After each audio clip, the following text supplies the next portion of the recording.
आज का हमारा टॉपिक है पेशी ऊतक। पेशी ऊतक जो होते हैं शरीर के विभिन्न प्रकार की पेशियों का निर्माण ये करते हैं। इनकी कोशिकाओं को पेशी तंतु कहते हैं। ये कुंचनशील होने के कारण गमन में और शरीर के विभिन्न अंगों में गति का कार्य करते हैं। ये मुख्यतः 3 प्रकार के होते हैं। सबसे पहले अरेखित पेशियां, दूसरे नंबर का आता है रेखित पेशियां और तीसरे नंबर की आती है हृदय पेशियां। अरेखित पेशियां, ये पेशियां छोटी,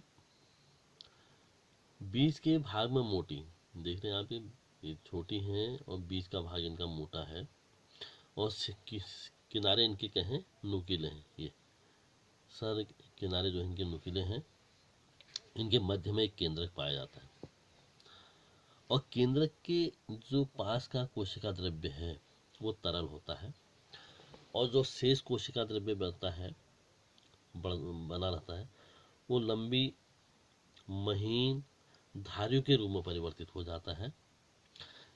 जब ये धारियों के रूप में परिवर्तित हो जाता है तो इसको कहा जाता है पेशी तंतु। अरेखित पेशियां जो हैं स्वयं फैलती भी हैं और स्वयं सिकुड़ती भी हैं। इनके ऊपर जीव की इच्छा का कोई प्रभाव नहीं होता है, इसलिए इन्हें अनैच्छिक पेशियां कहते हैं, क्योंकि ये स्वतः ही कार्य करती हैं। इसमें जीव का कोई नियंत्रण नहीं होता है। ये मूत्राशय में, आहार नाल में और रक्त वाहिनियों आदि की दीवारों में पाई जाती हैं। ये अब दूसरे प्रकार की जो पेशी होती है हमारी, वो होती है रेखित पेशी। रेखित पेशी भी पेशी ऊतक का दूसरा खंड है। इनके पेशी तंतु लंबे होते हैं। ये पेशी तंतु जो है इनके लंबे लंबे हैं और ये बेलनाकार होते हैं।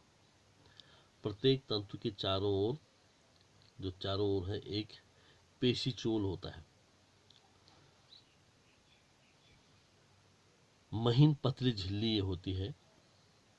इसके अंदर एक या एक से अधिक, 1 2 3 4 ऐसे मैंने इसमें बना रखे हैं, एक या एक से अधिक केंद्रक पाए जाते हैं।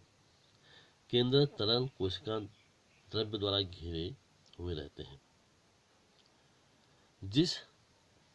जिसे पेशी द्रव्य कहा जाता है। एक कोशिका द्रव्य को पेशी द्रव्य कहा जाता है। रेखित पेशियों में पेशी तंतु परस्पर समांतर जुड़े रहते हैं। ये समांतर जुड़े हुए हैं, यहाँ पर देख रहे हैं, 1 है 2 3 4 ऐसे करके समांतर जुड़े हुए रहते हैं। इनके बीच में पेशी द्रव्य की परतें होती हैं। ये बीच में जो है आप देख रहे हैं पेशी द्रव्य है, ये जो इस टाइप का हमने डॉट डॉट से दिखा रखा है। प्रत्येक तंतु की लंबाई में अनेक गहरी और हल्की पट्टियां होती हैं। एक गहरे रंग की है, ये एक हल्के रंग की, गहरे रंग की, हल्के रंग की, गहरे रंग की, हल्के रंग की, ऐसे आती रहती हैं। ये पाए जाते हैं। रेखित पेशियां जीव की इच्छा अनुसार फैलती और सिकुड़ती हैं। इन पेशियों में जीव का अपना प्रभाव रहता है।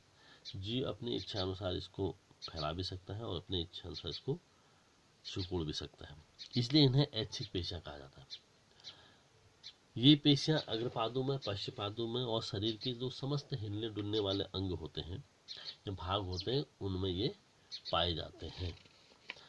अब जो तीसरे प्रकार के हमारी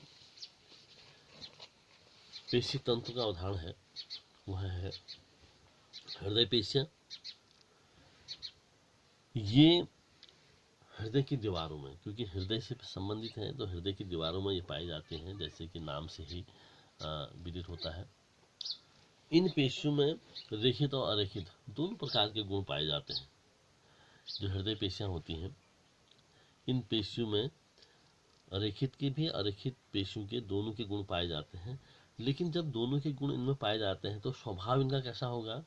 इनका स्वभाव जो होता है अनैच्छिक पेशी की तरफ होता है, यानी जीव का इसमें कोई नियंत्रण नहीं होता है। ये स्वयं ही कार्य करते हैं, अपने आप कार्य करते हैं। प्रत्येक पेशी तंतु एक केंद्र की लंबी शाखानी रचना वाली होती है। ये यहाँ एक खंड है, एक केंद्रक, यहाँ से यहाँ तक एक खंड, एक केंद्रक, यहाँ से यहाँ तक एक केंद्रक। तो ये एक केंद्र की होती हैं, लंबी होती हैं, शाखान्वित होती हैं, शाखा जैसी निकली रहती हैं, परंतु शाखाएं आपस में जुड़कर जाल जैसी संरचना बना रही हैं। देखो मिल के आपस में ये निर्माण करती हैं। इसी के द्वारा ये जाल जो निर्माण कर रही है, जाल जो बना है, इसी के द्वारा जो है हृदय में गति होती है।